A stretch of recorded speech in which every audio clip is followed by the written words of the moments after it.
So now our beloved Jacobs Farmhouse. This is truly an exceptional historic house. For its architecture, its history, it is amazing. I spent several hours dragging my wife and son through this house a couple weeks back, looking at the architectural details. Everything from the woodwork to the construction methods to how the layout of the house was done. And I like the older portion myself.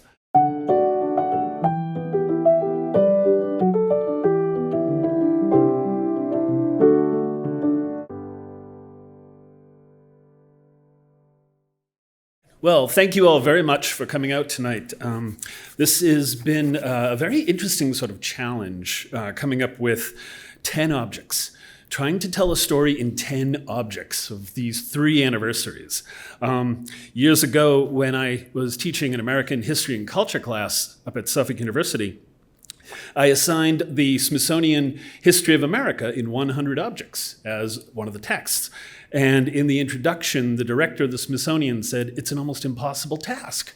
How do you do this with just 100 objects?"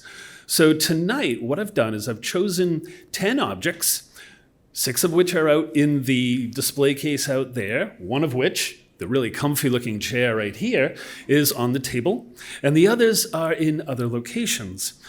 And this also gave me the opportunity to, 1, dress up, as you can see. One of the things that's interesting about these 3 anniversaries is that it travels across a full century. And most people think, when they think colonial history around here, you've got the Mayflower, Pilgrims, a big turkey dinner, and a really disappointing rock. You got some witches in the middle, and then there's the Revolution.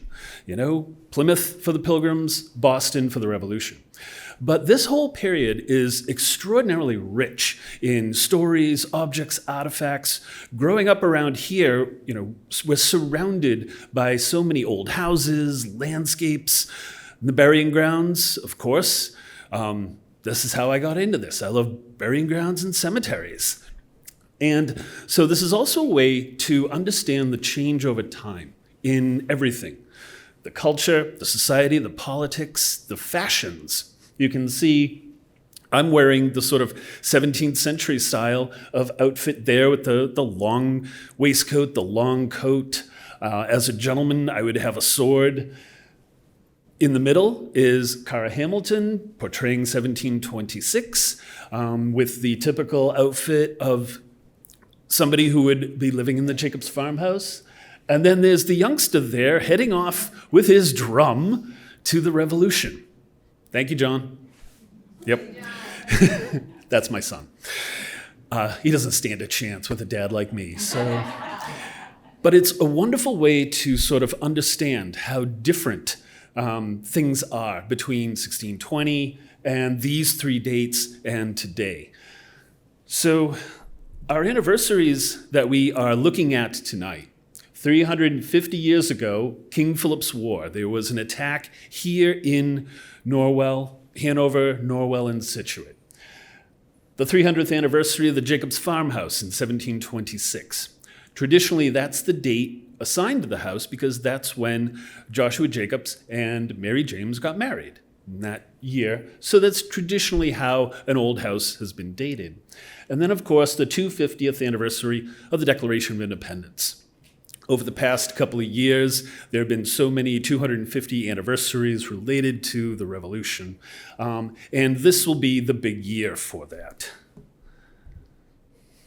So to begin with, Old Scituate is the native Scituate, and Scituate is established in 1636 in the old Plymouth colony.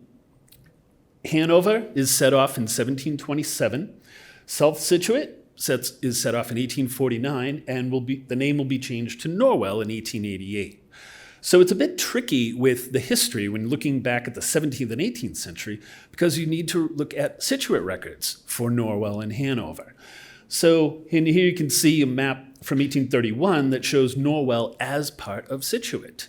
And that's actually back before the current mouth of the North River, so that section across from Hummerock is still attached to Scituate at the time. So, 350th anniversary King Philip's War. King Philip's War started in June of 1675, and for just over a year, it engulfed most of southern New England. And it raged all the way from here in what was the old Plymouth colony, all the way out towards upstate New York. There were battles and engagements all around. Nearly half of all the English towns in Massachusetts and Rhode Island were burned or attacked in some way, shape, or form. Middleborough was completely destroyed. Plymouth was raided. Here in Scituate, it was raided.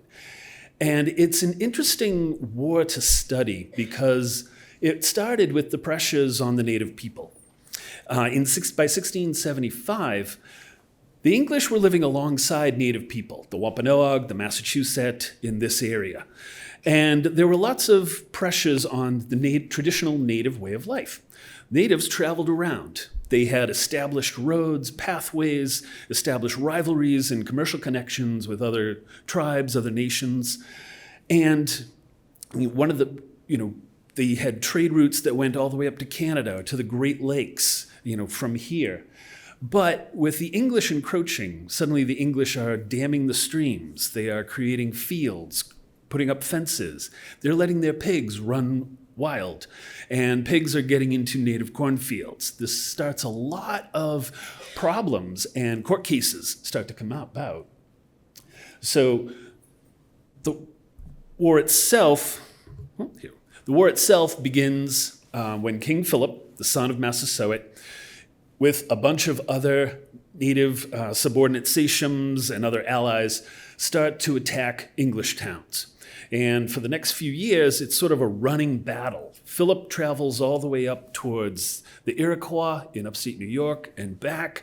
At various times, the Nipmucs, the traditional allies of the Wampanoags, are fighting alongside. The Christian natives are treated very poorly. They're incarcerated on Clark's Island in Plymouth, on Deer Island up in Boston. And the Narragansett try to stay out of it, but are eventually drawn into it. The full history of King Philip's War is really fascinating. But what we're looking at today is the attack here. There was fighting throughout the summer and fall of 1675, and it sort of trailed off a little bit during the winter as Philip was seeking allies up in the Connecticut River Valley. But then, come spring, a lot of the native forces start attacking again, and Scituate is attacked. Now, a year or two ago, I wrote an article for the newsletter in which I looked at the existing sources, and there aren't that many, but trying to figure out what might have happened. As near as anybody can figure, a native party of warriors, perhaps led by Tispaquin or one of his subordinates, the Black Sachem of Nemasket, came down from Hingham, and they followed along the route of the Third Herring Brook, which is the border between Hanover and Norwell today. And you can see, number one, the Stetson-Tilden Mill on Third Herring Brook is burned. Number two, William Barstow's Garrison House. Garrison House was a fortified house at this time, and soldiers would assemble there, the militia. So they tried to avoid that. So they swung up and around. You can see number three, Joseph Sylvester's house and barn is burned. Now this is down, there's that little, right below the three, the little cluster of houses. That's the Church Hill neighborhood today. So you can understand how the natives are coming down. They swing up, they start burning and destroying houses there. And the route of the native warriors, as far as I can figure, follows the North River. Basically, they went up River Street. Most of the roads around here, the old ones, Main Street, River Street, Old Oak and Bucket, these are long-established native pathways. They're trails that probably are a century, if not 1,000 years old or more. So, and the native people had continued, to be moving around. In the summer, they would live by the ocean or by the big ponds. In the winter, they'd head inland to the more secluded areas for better hunting.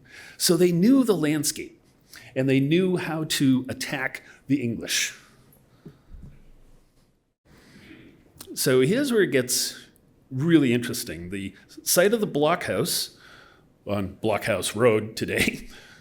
Up all night thinking of that name, huh? So they avoid the blockhouse because that's another fortified house like the Garrison House. Widow Blackmore's house and barn is burned, number 2. Number 3, Edward Wright's and Nicholas Alberson's houses are burned. Because Nicholas Alberson is an interesting person. He's actually a Swedish man, which I discovered during my research into this. So you can see this sort of moving around. Number 3, Edward Wright's and Nicholas Alberson's houses burned. 4, the site of the Second Parish Meeting House. That's just up beyond Stony Brook Creek. Actually, if you know the marker for it, next to Old Meeting House Lane, that's right across from my house. So they avoid that, possibly because that was also storage and an assembly point for militia. And then they move up over the fields. John Curtis's, John Bumpus's houses, barns burned near Buttonwood Hill. James Torrey's, Widow Torrey's, John Buck's houses burned. Abraham Sutcliffe, Henry Ewell's, Thomas Woodworth's. They make it all the way over towards Greenbush. So fire is their most effective weapon. The natives, everybody thinks, it's, Douglas Leach wrote a book about King Philip's War back in the 50s called Flintlock and Tomahawk. Everybody thinks the natives were using tomahawks and bows and arrows.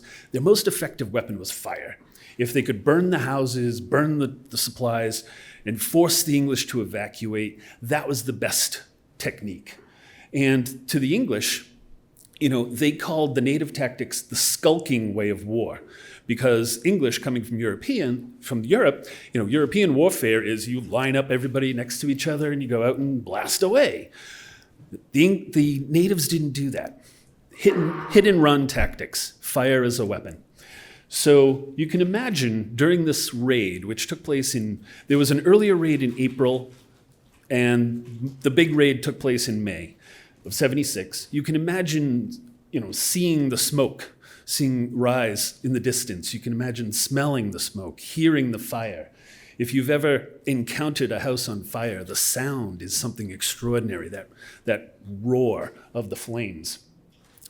Now, according to many sources, the militia gathered at Greenbush, where there was a garrison house, and forced the natives back.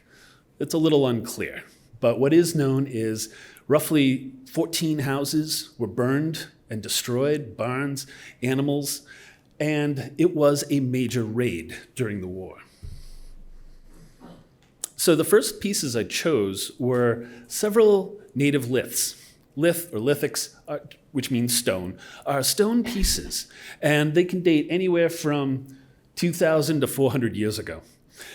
As my friend Nana Pashamet said, "My people have been around here for 12,000 years. We left stuff everywhere." So a lot of times over the years, as people plowed the fields, they've uncovered all sorts of native pieces: arrowheads, grinding stones, axe heads, a little small mortar for mixing up paints. The stone pieces are what survive because of the material. The material is very strong.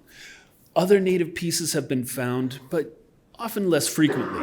Items in ceramics, items in bone, horn, antler, or other materials. The only material that native people did not have too much before the contact period were manufactured metals. Copper was known a little bit, but copper came from the Great Lakes, and so it was pretty rare around here.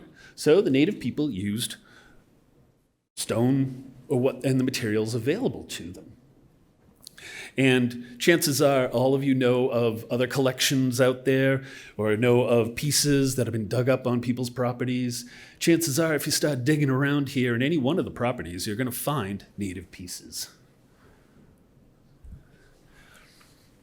So the detail of the map here is actually a detail of a map drawn in 1605 and published in 1613 when Samuel de Champlain, the Frenchman, sailed all around New England. And he drew little maps of several areas, including what he called Port St. Louis, Plymouth Harbor. But what's interesting in this little map is he shows the native houses, the Wetus. They could be made of cattail reed mats, or they could be made of bark. If you go down to Plymouth Patuxet, you can see a couple examples. Think the native longhouse. I actually worked there for a little bit, and at the time we had the Nisquato, the House of Two Fires. And, sort of basically, it looks like a Quonset hut. And that's where the idea originated from. But you can see the house with smoke and the fields around it. Corn, squash, and beans were the most popular food among native people. But also hunting, fishing. So the North River has evidence of native occupation going back at least 10, if not 12,000 years or more. It was a highway and well known to the native people. And you can see there's a little illustration of the natives going out in a Mishoon. And I think that's Darius Coombs out in one of the Mishoons made down at Plymouth Patuxet. I actually helped make one of those one time. It's a lot of fun. But these are the burned out logs. They're unlike the canoes, the birch bark canoes that most of us would think of. These are literally big logs that you use fire to just burn into, and you sort of tend the fire and scrape it along. There's accounts of those being as large as able to hold 40 people. So think of the trees that were around here. That's how you got from Cape Cod out to Nantucket or to Martha's Vineyard in the native fashion. So they've been around here and they know the land. And that's why the raid on Scituate is so effective. Now, as I said, what they're going after are the houses, the infrastructure, and the mills. This is the only grain chest from 17th century New England that is left. And this was over in the Stockbridge Mill, right there near the Rotary in Scituate. It could be as early as 1650, could be anywhere to 1720. It's used in the mill for holding various amounts of grain. It has dividers inside. So the grains that are being ground are the English cereal grains, wheat, barley, rye, but also what they called at the time Indian corn. Now, when we think corn, we think, right, corn on the cob, you boil it in summer, lots of salt, lots of butter, really good.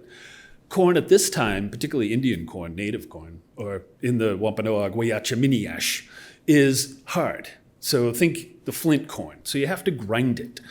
Indian corn grows around here really, really well, has for centuries. So this becomes adopted by the English colonists.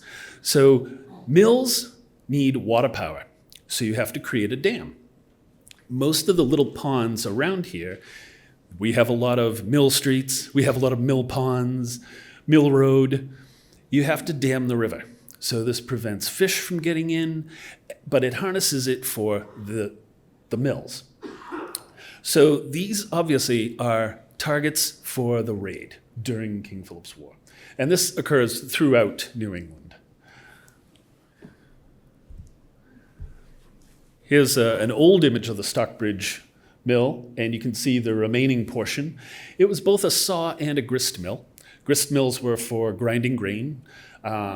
Sawmills, obviously, for sawing lumber. These were the early sort of industries, and again, put pressure on native fishing areas, native streams.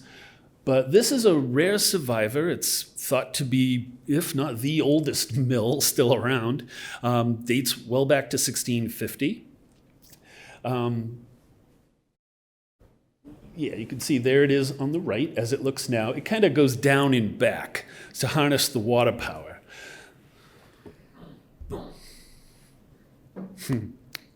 If you know me, you know I like graveyards and cemeteries. So I had to include a gravestone. Now, I've had a grand time researching this gravestone because, well, I really like gravestones. But this is an extraordinary gravestone. It dates from 1689. It is one of the earliest dated gravestones in all the old Plymouth Colony area. And Plymouth Colony was basically all of Barnstable, Plymouth, and Bristol counties. 1689, there's maybe like 5 dated before 1690 throughout this whole area. And this is over in the Second Parish Cemetery, right off of Main Street, just beyond Bridge Street. It's a neat little burying ground up there. But when I first saw this, I noticed several of the details. The carving is, sort of all in capitals. It's very rough carving. You can see the score marks, the lines setting off the epitaph. Notice also, it is a little beat up, but it does not have any imagery. If you go into Boston, if you wander around Granary Burying Ground or King's Chapel or Copp's Hill, like I do, you'll notice, a lot of the older stones up there have the winged skull, the crossed bones, the hourglasses, the leaf borders down the sides. This is a very plain one. And notice the one for his wife as well. They're roughly the same size. She dies in 1714. Lydia Turner James Barrell. And chances are, that stone may not have been erected in 1689. It was probably erected sometime in 1714. It often took years before an estate was settled. Money was found to pay for a gravestone to be carved, cut, put in place. If you've ever moved a gravestone, those things can be deceptively heavy. I have. And it is not uncommon for 20 to 25 years to go by. Down in Plymouth on Burial Hill, there's a gravestone, original gravestone for the elder Thomas Cushman. He died in 1691, but we know for a fact from the church records that they did not pay for a gravestone until 1715 to be erected. So this is a really extraordinary example of a gravestone, wonderful epitaph carving. But I had a lot of fun researching this because William Barrels was a shipwright.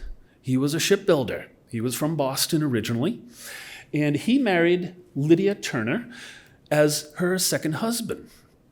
Now, this is where it gets really fun, because Lydia Turner is the daughter of John Turner the Elder, who I portrayed Humphrey Turner a few years ago in The First Parish Comes Alive.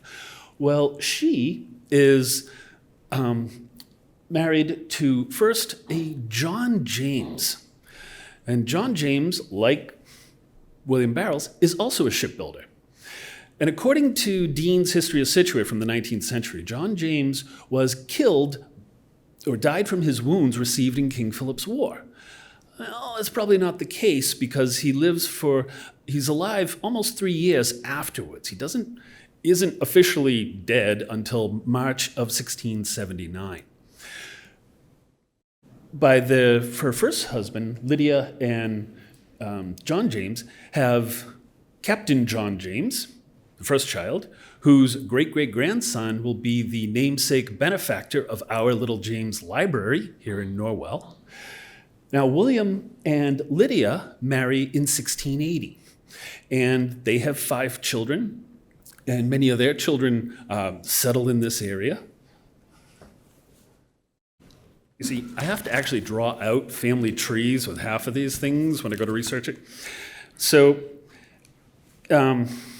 Captain John James, the son of Lydia and her first husband, marries Eunice Stetson, whose brother, drummer Samuel Stetson, built my Stetson house over there in Hanover Center. And let's see. They're descended from several of the Pilgrim families as well. And Captain John James, the son, and his wife, Eunice Stetson, their daughter is Mary James, who marries Joshua Jacobs, who built the Jacobs Farmhouse. And to tie this even more back to King Philip's War, Joshua Jacobs, his uncle, John Jacobs, was a young man of about 20, and he was killed in that April raid in 1676 up in Hingham. Before they had moved down. Everybody get that family tree? The connections are extraordinary. My mind was sort of trying to wrap around all of these. So the effects of King Philip's War are really devastating for the native people. And it really is almost like a civil war throughout New England because several of the colonies, Massachusetts and Connecticut, are bickering during the war, almost coming to blows. The native groups go back and forth in their allegiances. Many of the Wampanoags and the captive natives are actually sold into slavery into the West Indies or Bermuda at the end. Others who could leave southern New England and sort of carry on the warfare up in Maine for the next 10 years. Like I said, there were long-standing connections among native people. Probably the best illustration is the famous Samoset, who walks in among the English colonists in Plymouth in 1621 and says, "Welcome, Englishmen." He was from Monhegan Island, Maine. He had traveled all the way down. So it gives you some sense of how fluid the connections were amongst all the native people. There were, however, many who stayed, adopted more English fashions of life. The meeting houses at this time, I always have to work in the little Quaker meeting house in Pembroke, were very small. That location here, that Second Parish Cemetery is where the meeting house was located after 1680. Now, people often think that, the graveyard is associated with the meeting house, a church. But it's more just that's public land, so it's available. Burying grounds are all secular ground for people at this time. So right in the middle somewhere of that little burying ground is probably leftover foundations for the meeting house. And being good, frugal New Englanders, they didn't spend a lot of money on their meeting houses because basically they're built like a barn and it's open and it is not heated during the winter. Can you imagine 2 to 3 hours in the morning on Sundays, you break for lunch, 2 to 3 hours in the afternoon, trying to listen to a sermon? It's like listening to meat, right? Imagine being really cold in here tonight. So the Quaker Meeting House, this one dates from 1706 and is probably about the right size for most of the meeting houses. They were small, particularly square, often had hipped roof all around. Think Old Ship Church up in Hingham, but imagine it about a half to 1/3 the size. So the meeting house keeps moving up the river. One of the local effects of King Philip's War is it opens up the river a bit more for damming the other streams, for taking advantage of the resources that are here. And the second parish sort of moves up from across from my house at Old Meeting House Lane to up towards Bridge Street, and then finally in the early 1700s to Norwell Center, where the meeting house is located today. So now our beloved Jacobs Farmhouse. This is truly an exceptional historic house. For its architecture, its history, it is amazing. I spent several hours dragging my wife and son through this house a couple weeks back, looking at the architectural details. Everything from the woodwork to the construction methods, to how the layout of the house was done.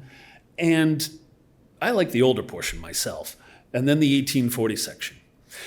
Now, 1726 is the date we usually associate with this because that is when Joshua Jacobs married Mary James in April of 1726. And traditionally, that's when, it's thought most of these old houses were built. So here you can see this wonderful Georgian section, the 1840 section. Now, what I really am fascinated with is where was the hearth? My feeling is this on the right is the plan of what I think is the original portion of the house. If you look at here, you see the big central chimney over the front door. My feeling is it was just a hall and parlor house with 2 chambers above and probably had a garret up in the attic. So we're talking 3 stories.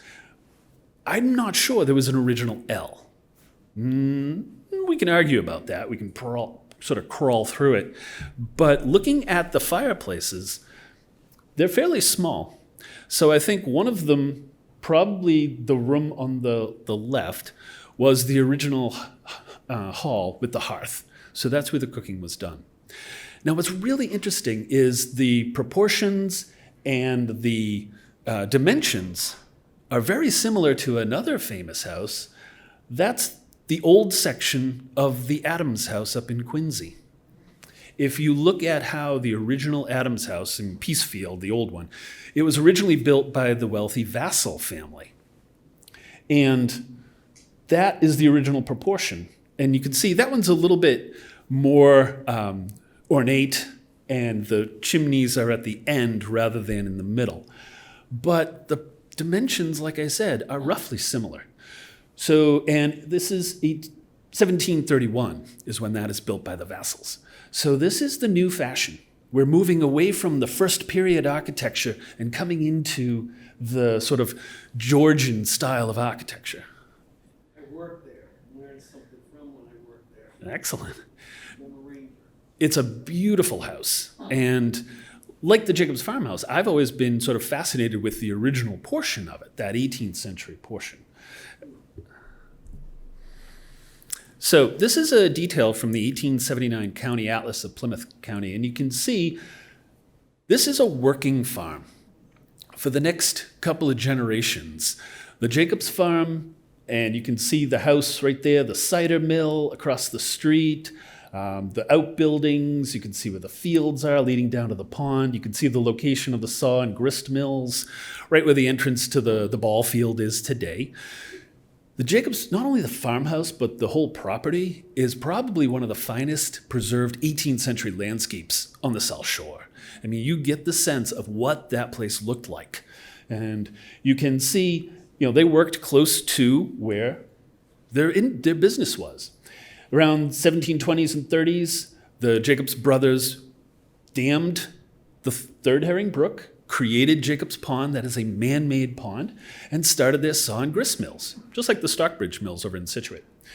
So for the next couple of generations, several members of the Jacobs family all have interests in the saw and grist mills. Yeah, there's a picture of what it looked like. There are some wonderful paintings in the collections of the Historical Society, some wonderful old pictures. It lasted until 1920, when on the 4th of July, some rather enthusiastic celebrants of July 4th, 1776, started lighting off firecrackers, and the place went up in flames. So unfortunately, we no longer have the Jacobs Mill, but we have these wonderful pictures of it. Now, in picking out 10 objects, I tried to really vary it, and I tried to pick as simple a tool as possible. That's a froe, the one with the handle with the blade there. A froe is used for splitting wood, and it's basically a wooden handle, and you have a blade, sort of elongated axe blade, welded into a loop, and sharpened on one side. You could use a mallet or a club to sort of push that into the grain of wood. I have illustrations. A froe could split a block of wood into shingles or laths. You could see a froe club would be developed. You could see new versus used. Ask any woodworker and they'll have their favorite tools. And the tools they use change over time from use, whether it's the smoothing out of the handle from the oils on your finger, creating a patina, or the use of the blade that has to be resharpened over the years. You could also make clapboards by twisting the handle and moving down. It's an elegant, simple tool of great antiquity. And what's interesting is it's almost exactly like one in the collections of the Old Colony History Museum in Taunton, which is probably one of the earliest ones around, probably as early as 1650. So this could be that early. Blacksmiths were in production starting in the mid-17th century in this area. There were ironworks, but blacksmiths did the basics all around and could be found in every community. And think of, once again, like mill streets and mill ponds, think of how many furnace ponds, furnace brook, furnace road there are around here. Iron in this area was bog iron. So it's a lesser quality than what we would think, something made of iron today. But it was good enough for these local tools. So, this is really a wonderful example of what is being used to work at the mill. And you can see you can create lathes. That's lathe and plaster is how the walls are made back in the 18th century. And here you can see how it's done, an accordion lathe or different types. And you can see this is a sample of a wall in the collections of historic New England from 1710, 1730. You can see the lathes in the back covered with the plaster, the horsehair plaster. If you live in an old house, chances are you can either see them still in your walls or see evidence of where they were. So wood is one of the most valuable resources for this period in New England. Wood, lumber of any kind is being shipped starting in the 1640s, mostly to the Caribbean, because it's all sugar plantations down there. So lumber, you think the pine trees up in Maine and New Hampshire, this is one of the most important resources and raw materials that we have throughout provincial New England. And I really want to try that fro, it could still work. My little box. This is over in the collections of the Hanover Historical Society. And this is a really unassuming but spectacular little box. It is made from pine. It's fairly light. It's got the wonderful little dovetail joints there. It is a 6-sided box, and it has the original metal handle. It's missing the outer lock plate, but the inner lock plate is still there.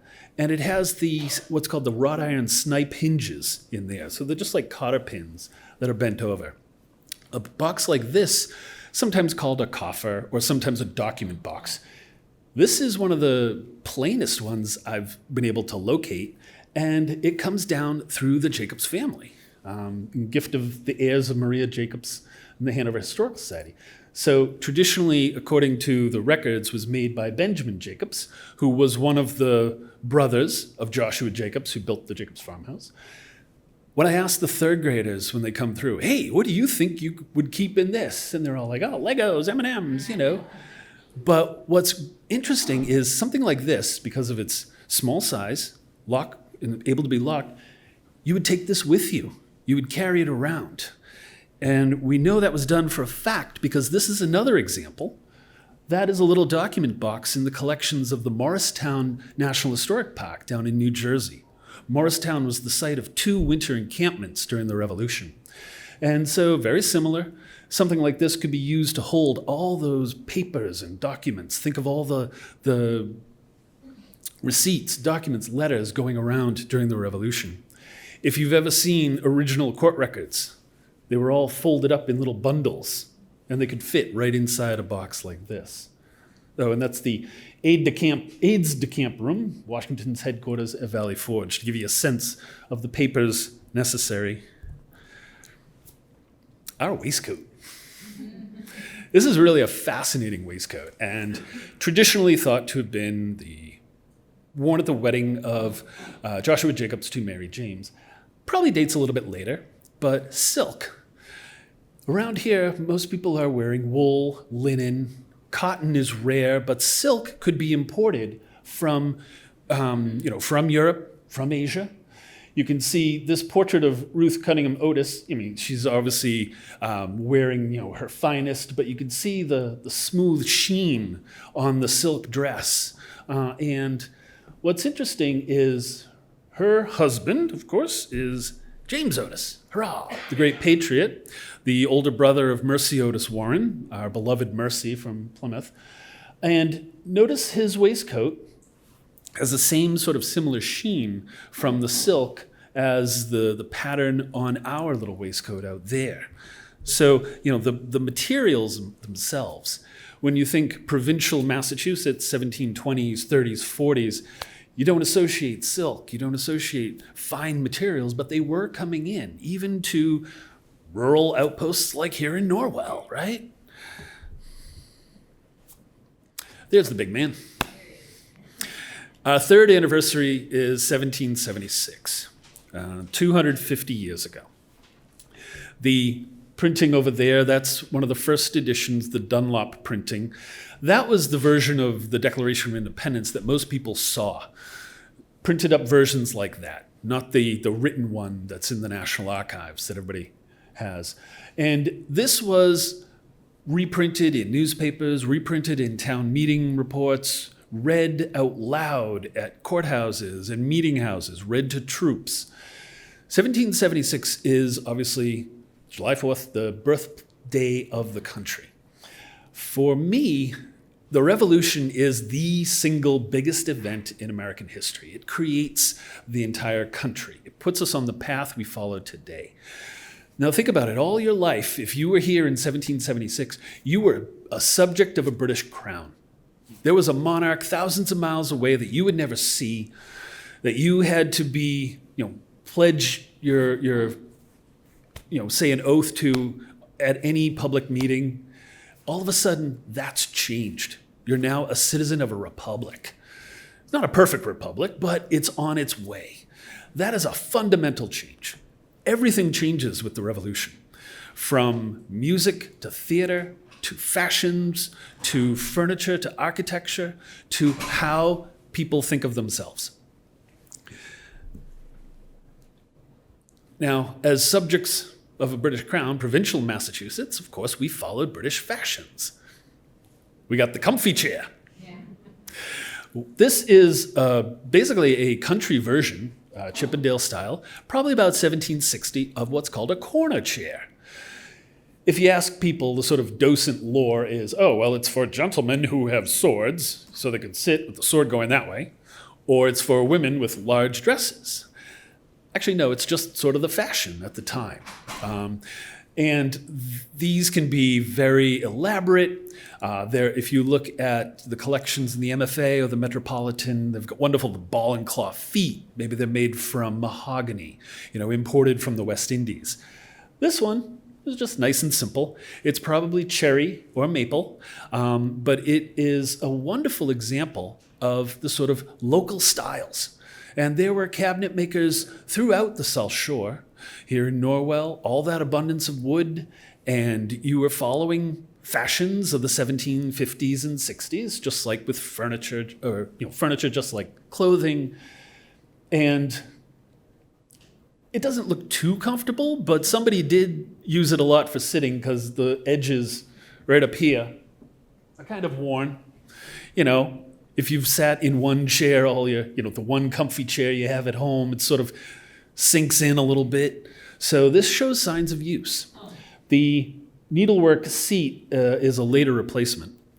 And this has a history of ownership from Henry and Abby Curtis, who lived in Assinippi. And they were a bit later, so they were probably the later owners of it. And we don't know who might have owned it originally.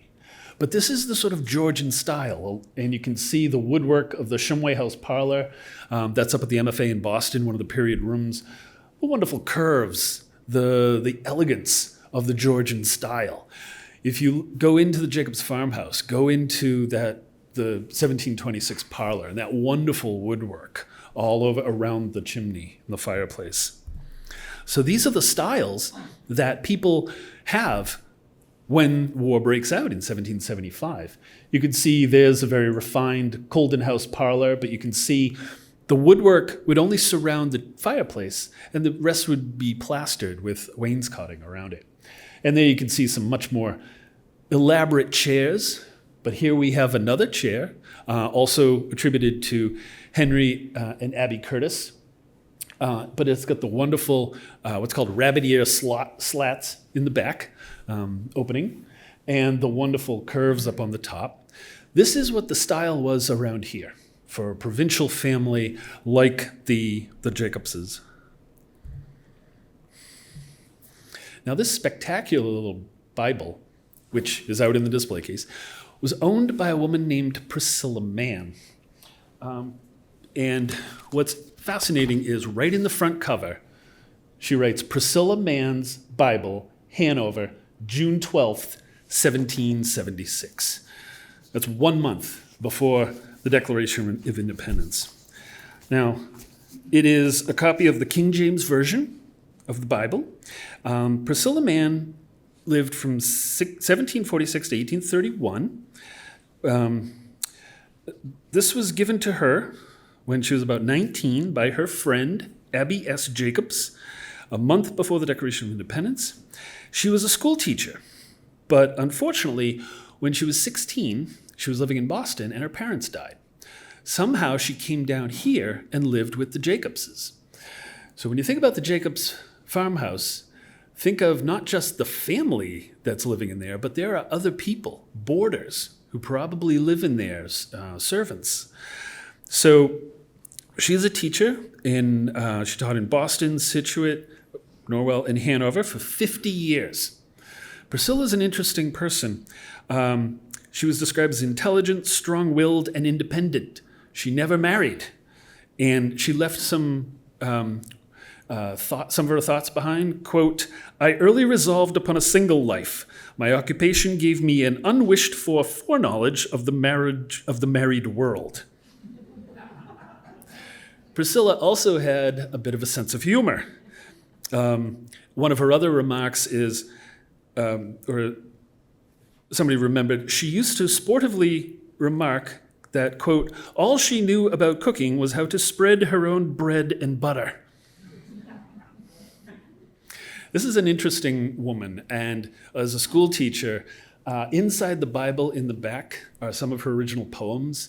And when I opened this Bible up a couple years ago, some of her original poems fell out, and we've been transcribing those as well.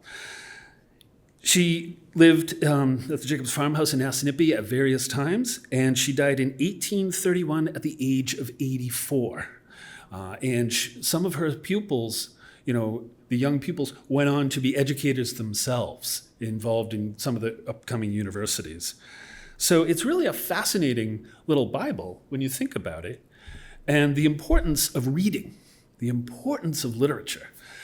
Around here, the literacy rate was very high as compared to some parts of Europe. A Bible, of course, would be in every house. And Coleridge, de Tocqueville famously said, even in houses in the 1830s, poor houses, you would find almanacs, Bibles, maybe a copy of Shakespeare, some histories. So people have books in most of their homes, and we're able to read them. The engraving on the right, the reading of the Declaration of Independence. It was, like I said, read out loud at town meetings, in church church services to soldiers serving in the field. And the little Bible on the left is a 1755 version. It's in the collections of the Museum of the American Revolution in Philadelphia. It's actually very interesting. Oh, that should be Francis, not Frankie, sorry. But he was a soldier, Francis Merrifield was a soldier from Ipswich. And the Ipswich men were among the last to leave Bunker Hill at the end of the battle. And that writing on the page right there says, Cambridge, June 17th, 1775. I desire to bless God for his kind appearance in delivering me and sparing my life in the late battle.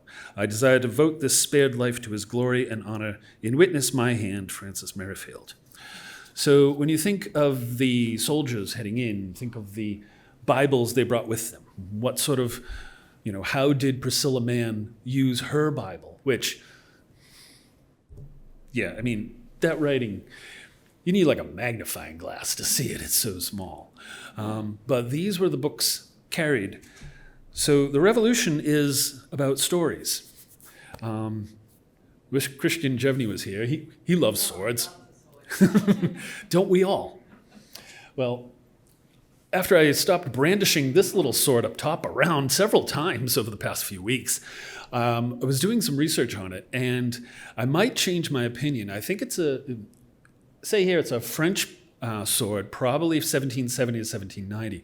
It's of a type, though, that is extremely popular, both in Europe and the colonies. It has a steel blade.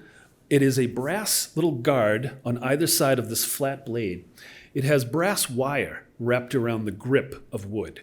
So the blade has a little tang that goes through, and the knob at the end sort of screws onto it. This one is sort of a basic version of an officer's small sword. This could be carried by a captain or a lieutenant, but it could also be carried by a citizen, a civilian, as a sign of authority. Swords were still often carried by men at this time. The blade, however, is older. I want to say that blade is early 18th century. There's a little thingy on it, a little mark, but I haven't been able to locate the maker yet. But it is similar to many other small swords. The one on the bottom is also at the Museum of the American Revolution, and that's a small sword you can see dated much earlier, but carried by Colonel John Chandler of the 8th Connecticut Regiment during the war. And you can see the little groove, what's called a blood fuller, near the guard.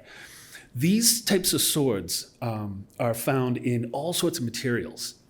Brass is the most common, but there are some wonderful silver ones. The MFA has a beautiful silver short sword, almost exactly like this here, but all in silver. And General John Winslow's short sword is just made by Jacob Hurd, is down at Pilgrim Hall Museum. These are more decorative, but still a sign of authority at the time. Because, this is a time when if you are surrendering during war, you hand over your sword. This is the famous John Trumbull painting The Battle of Bunker's Hill. This is his original version from 1786 at the Yale University Art Gallery. And you can see there are a couple swords in this famous painting. This is the death of Dr. Joseph Warren, who was the Major General, but offered to serve as a volunteer in the redoubt on Bunker's Hill. And he is killed protecting the rear guard and bayoneted by the British soldiers. But notice the little details of the sword there and the sword held by, I forget his name, but an officer, another officer here. They're almost exactly like the examples that we have. And the sword is out there, and I will resist the urge to practice my old fencing moves. But holding a sword like that, any excuse to use it. But famously, swords were surrendered when you were defeated. And several times, as a sign of respect, you were allowed to keep the sword. So the weapons, I wanted something a little different and also wanted to choose something from our collection. Unfortunately, we don't have a musket from the Revolution in our collection. Work on that, will you, Wendy? But like I said, everything changed with the Revolution. The fashions as well. We went from, provincial Georgian to Federalist style, sort of neoclassical. The wonderful secretary desk, which is very curious, is in the 1726 parlor at the Jacobs Farmhouse. But what's really sort of interesting about this one is it's not like any other secretary desk I've ever seen. You can see it's fairly plain, very straightforward. A lot of them are, have the wonderful archways, the finials up top. Sometimes they're made from really wonderful materials like mahogany or cherry, which tend to sort of glow after all this time. This one is simple pine, and it has its original milk-based paint, that wonderful red color there. It's very clean lines. There's hardly any sort of decoration on it. But what's really sort of interesting is normally those slant tops, they fold out and you have little brackets that pull out for support. The brackets on this one are down 2 drawers. It's not aligned to the top drawer, but the lower one. So near as I can figure, maybe you pulled out the brackets, pulled out the top drawer, somehow supported it that way, and then put the slant down in case you need to, keep lifting up and down. I don't know if the cabinet maker was a little confused or for some reason it was made like that, and I'd love to know why. But here you can see with following the war, like I said, everything changed. There was new politics. There was new ways of thinking. You were suddenly citizens of a republic, a participatory republic even. And new fashions came in very quickly. This is the Hedge House down in Plymouth, the Antiquarian House, 1809, and you can see the sort of what we would say busy patterns on the wallpaper, the carpets. These are all based on original examples. If you look at some of the historic houses or the period rooms in the MFA or the Metropolitan, they're really sort of flashy. almost gaudy, bright colors were coming in. If you think of the new architecture, it sort of clean lines, very symmetrical, unlike the older sort of more curvy Georgian styles. Boom. So back to our beloved Jacobs Farmhouse, which, having crawled through this quite a bit, is really fascinating. Not only the older portion, but the older portion, the L that's on the older portion, the 1840 edition going all the way back out. We even have the outhouse. It's a 3-seater. So many historic houses have lost outhouses. When you think about it, they're all gone. So here is one of these wonderful examples of a necessary. And the structure of the house is really fascinating. The landscape itself, heading down over to Jacobs Pond, the fields, the rock walls. Like I said, it's probably one of the best preserved 18th century landscapes in the South Shore. And really, it is a true gem of this town.